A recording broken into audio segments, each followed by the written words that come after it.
So just 1 ounce of dark chocolate contains 2 milligrams of iron, which is even more than 1 ounce of beef. So if you ever needed another reason to eat more chocolate, well, there you have it.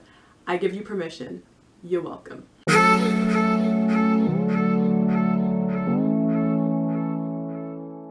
Hey everyone, my name is Monica, and if this is your first time to my channel, welcome. So today we're going to be talking about 14 plant-based sources of iron. So the other day someone told me that they just went vegan for health reasons and they were really concerned about not getting enough iron. And I got excited because I felt like it was my chance to help somebody, help a fellow vegan, but I felt bad because I hadn't actually done any research on this before now.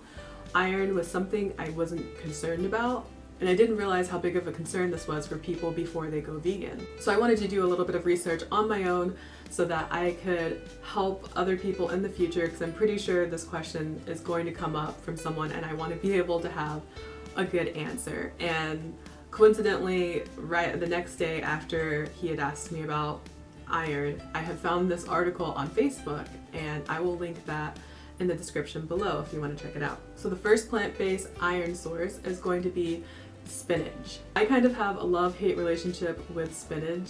It's because I really liked cooked spinach. In fact, does anybody remember Popeye and as a child and watching Popeye and then wanting spinach? Because I know I did, and I would immediately go get me some spinach when I was watching that. So anyways, I really like cooked spinach. Raw spinach to me is just very dry and I don't like the texture, so I'll usually use spinach for like tofu scramble, or I'll have it on a pizza, or I'll put it in stir fry wherever I know it's going to be cooked, because I just like that texture more. So 3 cups of spinach contain 18 milligrams of iron. So a spinach salad would essentially provide you with the iron you need for that day. Our second source is broccoli. Broccoli is literally one of my favorite vegetables. I think I could actually eat it every day. In fact, I eat it probably 4 to 5 times a week. And not only is broccoli a good source of iron, but it's also high in other nutrients such as vitamin C and magnesium. So the third plant food is lentils. And I don't know what it is lately, but I have been really getting into lentils. Like, I feel like I just discovered lentils for the first time. And once I got my way of cooking it with vegetable broth, and if you saw my what I eat in a day video, then you'll see the soup that I make. Hi Skittles. I've been eating lentils like for the past week. It's just very hearty and very filling, and you know, it's a good source of fiber as well. So did you know that only 1 cup of lentils has more iron than an 8-ounce steak? I personally like to combine lentils with like a salad. So if you like spinach raw, then you can combine those two, and then you can have double the source of iron. So another one is kale, and we all know of kale by now, I'm sure. It's a superfood, and I don't eat kale that often. I like it, I don't know, sometimes I feel like I don't know what to do with it, but my favorite way of eating it is when I make my white bean, potato, and kale soup. I add that in last so it doesn't cook for too long, and it's like the perfect tenderness. And sometimes I'll try to remember to combine them in smoothies, because you can't taste it if you have mostly fruit in your smoothie. Bok Choy is also high in iron, and bok choy is something I've never bought or tried to cook at home. It's something that I've really only eaten when I go out to Chinese restaurants, because almost anything that you order, there's a lot of veggies and usually bok choy is in it, and I really like it. It's just something I haven't bothered to learn how to cook yet at home. Baked potatoes.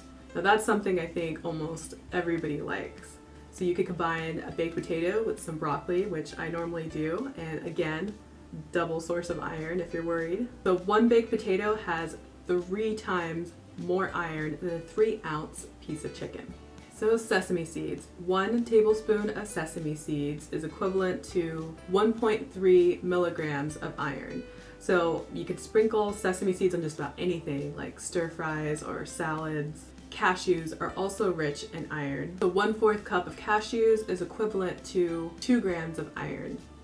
And cashews are also rich in protein, so if you're also worried about protein, then you can have cashews and have protein and iron. The next one has been a topic of controversy lately, and that is soy beans. Right now there's so many articles about why soy is bad for you. I'll address that later.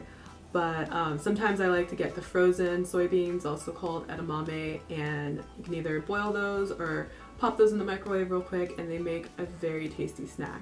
So next we have chickpeas. I really like chickpeas. I like the texture of it. Sometimes I like to mash them up and make like a little chickpea salad. And I always have a few cans of chickpeas in my pantry almost at all times.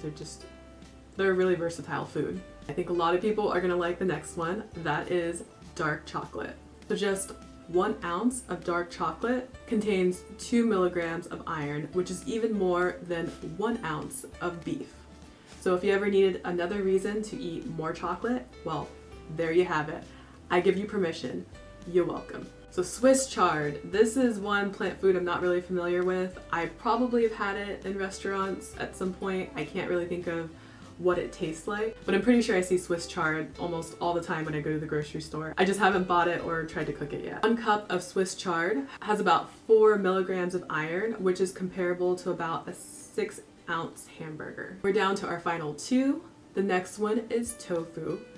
And tofu, people tend to like love it or hate it, but a lot of times I feel like the people who hate it haven't really tried it in the way that they would like it. Tofu is also very versatile. I mean, you can fry it, you can bake it, you can marinate it, like you can do almost anything with it. I've tried a huge variety of mock meats and I still come back to tofu. I don't know what it is. I like tofu. What I usually do is I'll take it and I will drain it, put it on a plate, wrap it in some paper towel, put something heavy on top of the tofu so it presses and it squeezes a lot of the water out.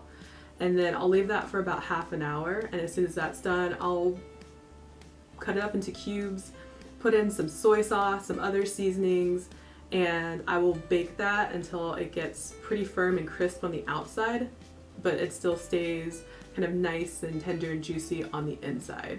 So I don't know, I love tofu. So 1/2 cup of tofu equals about 3 milligrams of iron. And last but not least, we have kidney beans. I'm not a huge bean person overall. I tend to gravitate more towards black beans, but I have been getting more into kidney beans. I really like the taste and the texture. And you can do a lot with kidney beans as well. You can mash them up and make them into bean burgers, or you could have like a burrito bowl with some rice and some corn and lettuce and salsa. Again, there's another iron combining dish that you could do. So that is it. That is my 14 plant-based iron-rich sources. So if you're worried about not getting enough iron in your diet, or you're thinking about going vegan and you're worried that you won't be able to get the iron source without meat, I assure you, eat some of those foods I mentioned every day and you're gonna be in good shape.